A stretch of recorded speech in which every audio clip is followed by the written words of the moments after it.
এবার ট্রাম্পের শুল্ক যুদ্ধের ধাক্কায় $4 ট্রিলিয়ন মূলধন কমল মার্কিন পুঁজিবাজারে। সোমবার S&P 500 সূচক কমেছে 2.7%। বড় পতন হয়েছে নাসডাক কম্পোজিটেরও, কমেছে 4%। ইলন মাস্কের টেসলার শেয়ার একদিনে দর হারিয়েছে $125 বিলিয়ন। ট্রাম্পের শুল্ক আরোপকে কেন্দ্র করে বিনিয়োগকারীদের মধ্যে অনিশ্চয়তা তৈরি হয় বাজারে এমন পতন, বলছেন বিশ্লেষকরা। বিস্তারিত ডেস্ক রিপোর্টে। 250-টিরও বেশি ডিজাইন অপশন নিয়ে ওয়ালটন স্মার্ট ফ্রিজ, বোঝে আপনার প্রয়োজন। মার্কিন প্রেসিডেন্ট হিসেবে দ্বিতীয় মেয়াদে দায়িত্ব নেয়ার পর ডোনাল্ড ট্রাম্প কানাডা, মেক্সিকো ও চীনের উপর শুল্ক আরোপ করেন। ইউরোপ, ভারত সহ অনেক দেশের উপর শুল্ক আরোপের কথাও জানান। ট্রাম্পের এমন সব সিদ্ধান্ত অনিশ্চয়তা বাড়িয়েছে ব্যবসায়ী, ভোক্তা ও বিনিয়োগকারীদের মাঝে। অর্থনৈতিক মন্দার আশঙ্কায় যুক্তরাষ্ট্রের পুঁজিবাজার কমেছে $4 ট্রিলিয়ন। মার্কিন শেয়ার বাজারে বড় পতন দেখা গেছে সোমবার। S&P 500 সূচক কমেছে 2.7%, যা দৈনিক লেনদেন হিসেবে চলতি বছরের সবচেয়ে কম। আর নাসডাক কম্পোজিট কমেছে 4%।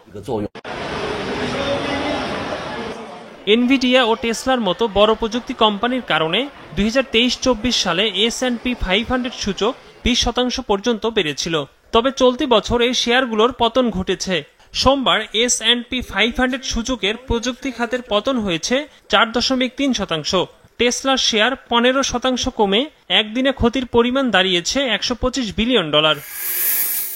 এদিকে ডেল্টা এয়ারলাইন্স তাদের প্রথম ত্রৈমাসিক মুনাফার পূর্বাভাস অর্ধেকে নামিয়ে এনেছে। এতে কোম্পানির শেয়ার মূল্য কমেছে 14%। এই পতনের জন্য যুক্তরাষ্ট্রের ক্রমবর্ধমান অর্থনৈতিক অনিশ্চয়তাকে দায়ী করেছেন কোম্পানির প্রধান নির্বাহী।